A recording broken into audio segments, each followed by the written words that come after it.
అందరికీ నమస్కారం. తెలంగాణ రాష్ట్రంలో కాంగ్రెస్ ప్రభుత్వం ఏర్పడిన తర్వాత ఒక్కసారి కూడా ఇక రైతు బంధు డబ్బులైతే రైతులకు అందలేదు. అంతకుముందు బీఆర్ఎస్ ప్రభుత్వం ఉన్నప్పుడు అసెంబ్లీ ఎలక్షన్ల సమయంలోనే నిధుల విడుదలకు అప్పటి ప్రభుత్వం ఏర్పాటు చేయగా ఎన్నికల కమిషన్ నిబంధనలు ఆటంకంగా మారి రైతుల ఖాతాల్లోకి డబ్బు అయితే జమ కాలేదు. ఇప్పుడు ఎలక్షన్ కోడ్ కూడా ఎత్తివేశారు. అలాగే కొత్తగా ఏర్పడిన కాంగ్రెస్ ప్రభుత్వం ఈ సీజన్కు కూడా గతంలో మాదిరిగానే రైతు బంధు సాయాన్ని అందించాలని ప్రభుత్వం అయితే నిర్ణయించింది. ఈ నెల 28 నుండి రాష్ట్ర వ్యాప్తంగా ప్రారంభమయ్యే ప్రజాపాలన గ్రామ సభల్లో రైతు భరోసా దరఖాస్తులు తీసుకోవాలని ప్రభుత్వం నిర్ణయించింది. దీంతో త్వరలోనే యాసంగి సీజన్ రైతు బంధు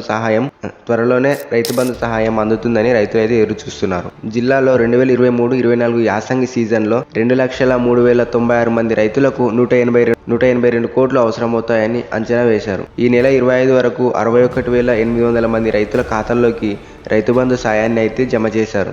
13,39,53,908 రూపాయలు ఆయా రైతుల ఖాతాల్లో జమ అయ్యాయి. అయితే ఈ సాయాన్ని ఎలా అందిస్తారంటే మొదట 1 ఎకరం ఉన్న రైతుల బ్యాంకు ఖాతాల్లో జమ చేస్తారు. అలా రోజుకు 1 ఎకరం పెంచుతూ పోతారు. అయితే యాసంగిలో 2 లక్షల మంది రైతులకు పెట్టుబడి సాయం అందే అవకాశం ఉంది. సుమారు 182 కోట్ల రైతుల ఖాతాల్లో జమ కానున్నట్టు తెలుస్తుంది.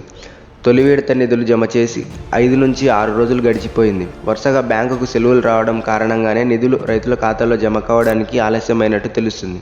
వారం రోజుల్లోనే రైతులందరికీ పెట్టుబడి సాయం అందే అవకాశం ఉందని ప్రభుత్వం అయితే చెప్తుంది. వీడియో మీకు ఏమాత్రం ఇన్ఫర్మేటివ్గా అనిపించినా లైక్ చేయండి. ఇలాంటి మరిన్ని లేటెస్ట్ అప్డేట్స్ కోసం మన ఛానల్కి అయితే సబ్స్క్రైబ్ అయిపోండి.